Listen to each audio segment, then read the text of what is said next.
Hello, അസ്സലാമു അലൈക്കും. Welcome back. എന്തൊക്കെയുണ്ട് എല്ലാവരുടെയും വിശേഷങ്ങൾ? എല്ലാവരും സുഖമായിട്ടിരിക്കുന്നു എന്ന് വിശ്വസിക്കുന്നു. അൽഹംദുലില്ലാ ഞങ്ങളിവിടെ സുഖമായിട്ടിരിക്കുന്നു. ഒരാഴ്ചയായിട്ട് കണ്ടിന്യൂസ് ആയിട്ട് മഴയായിരുന്നു കേട്ടോ. അപ്പോൾ ഇന്നിപ്പോൾ ചെറിയൊരു വെയിലും വെളിച്ചമൊക്കെ കാണാനുണ്ട്. അപ്പോൾ മുറ്റത്തേക്ക് ഇറങ്ങാനൊന്നും പറ്റലില്ല. ഇന്നിപ്പോൾ വേഗം ചെറിയൊരു വെളിച്ചം കണ്ടപ്പോൾ മുറ്റമൊക്കെ ഒന്ന് അടിച്ചിട്ട് തുടങ്ങുകയാണ്. നല്ല മഴയൊക്കെ പെയ്യുമ്പോൾ മടിയൊക്കെ പിടിച്ചിട്ട് ഇങ്ങനെ നിൽക്കുകയാണെന്നുണ്ടെങ്കിൽ നമുക്ക് എവിടെ തുടങ്ങണം എങ്ങനെ തുടങ്ങണം എന്നൊന്നും തോന്നാതെ ഒരു സ്റ്റാർട്ടിങ് ട്രബിൾ തോന്നൂലേ. അങ്ങനെയുള്ള സമയത്ത് വേഗം ഒന്ന് മുറ്റടിച്ചാൽ തന്നെ ആ ഒരു പ്രശ്നം മാറിക്കിട്ടും കേട്ടോ. ഞാൻ അങ്ങനെയാണ് സാധാരണ ചെയ്യാറുള്ളത്. പിന്നെ നമുക്ക് എല്ലാ ജോലിയും ചെയ്യാൻ ഒരു ഉഷാറും ഒരു ഉന്മേഷമൊക്കെ കിട്ടും കേട്ടോ. അപ്പോൾ അത് കഴിഞ്ഞിട്ട് ഈ കുറച്ച് മീനുണ്ടായിരുന്നു. അപ്പോൾ അതൊന്ന് മസാല പുരട്ടി വെക്കുകയാണ്. 1.5 ടീസ്പൂൺ മുളക് പൊടിയും 1/4 ടീസ്പൂൺ മഞ്ഞൾപ്പൊടിയും പെരുംജീരകത്തിൻ്റെ പൊടി, പിന്നെ കുറച്ച് കുരുമുളക് പൊടി ഇട്ട് കൊടുത്തിട്ടുണ്ട്. പിന്നെ ഇഞ്ചി വെളുത്തുള്ളി പേസ്റ്റും ഒരു 1/2 ടീസ്പൂൺ ചേർത്ത് കൊടുത്തിട്ടുണ്ട്. പിന്നെ കുറച്ച് വിനീഗറും കൂടി ചേർത്തിട്ടാണ് മസാല പുരട്ടി വെക്കുന്നത്. ഉപ്പ് ചേർക്കാൻ ഞാൻ മറന്നു പോയിട്ടുണ്ടായിരുന്നു കേട്ടോ. പിന്നെ ഞാനൊന്ന് മസാല തേച്ച് പിടിപ്പിച്ച ശേഷമാണ് പിന്നെ ഉപ്പ് ചേർത്ത് കൊടുക്കുന്നത്. ടേസ്റ്റ് നോക്കിയപ്പോൾ ഉപ്പ് ഒട്ടും ഇട്ടിട്ടുണ്ടായിരുന്നില്ല. അപ്പോഴാണ് ഉപ്പിട്ടിട്ടില്ല എന്നുള്ള കാര്യം ഓർമ്മ വന്നത്.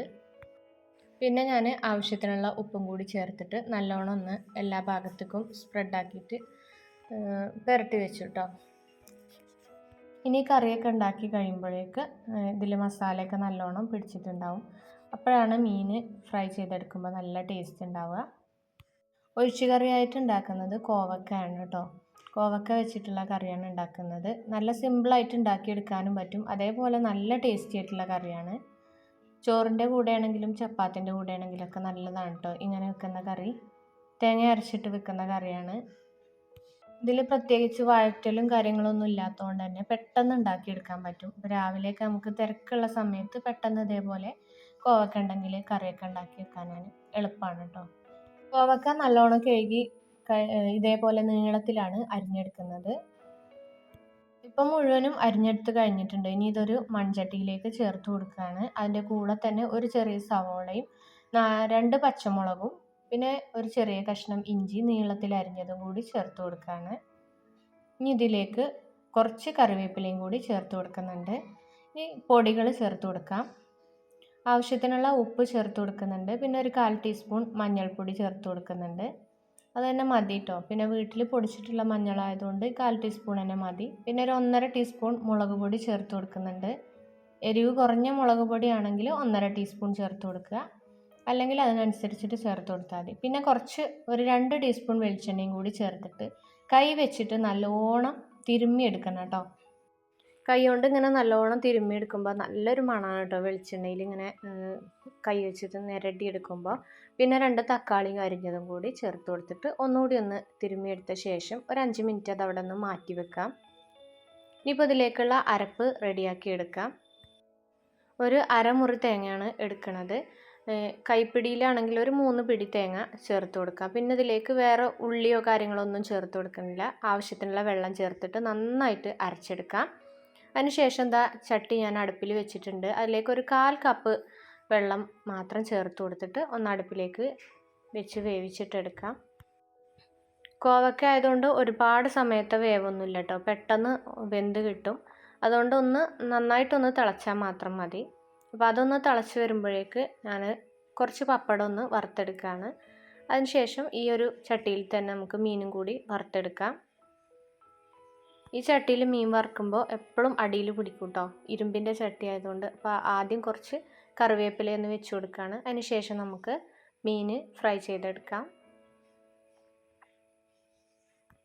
ഒരു മീഡിയം ഫ്ലെയിമിൽ വെച്ചിട്ട് അടച്ച് വെച്ചിട്ട് മീൻ ഫ്രൈ ചെയ്തെടുക്കുകയാണ്.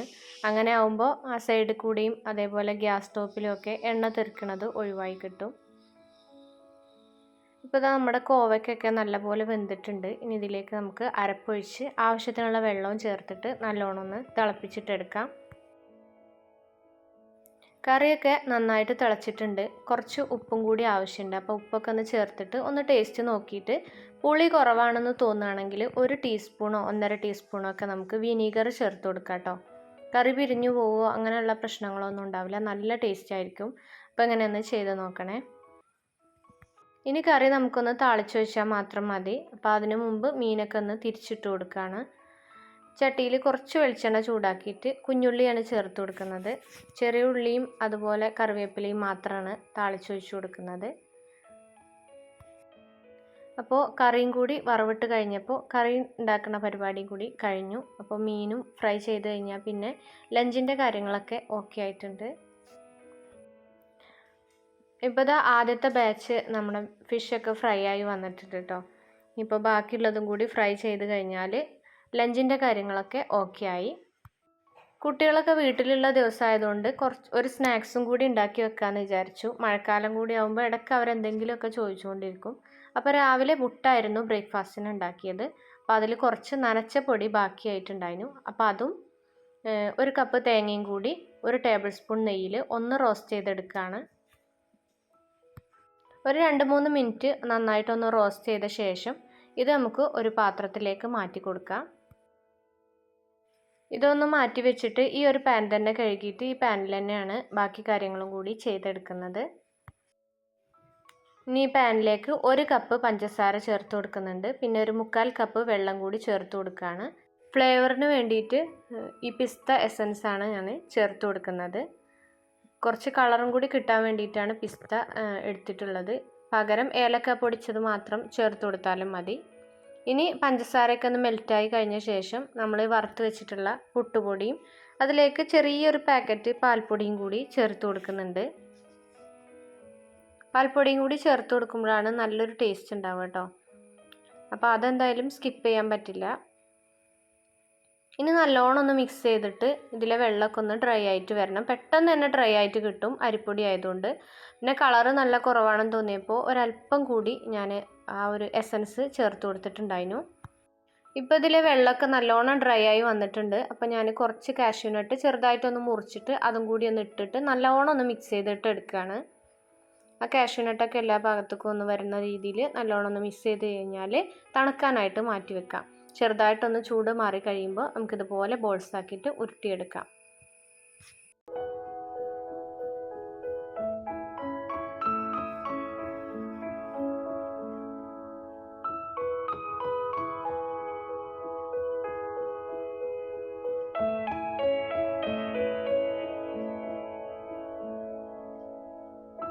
ചെറുതായിട്ട് ചൂടുണ്ട്, അതുകൊണ്ടാണ് കുറച്ച് സ്ലോ ആയിട്ട് ഉരുട്ടിയെടുക്കുന്നത്. കുറച്ച് നന്നായിട്ട് തണുത്തിട്ടുണ്ടെങ്കിൽ പെട്ടെന്ന് നമുക്ക് ബോൾസ് ആക്കിയിട്ട് എടുക്കാം കേട്ടോ.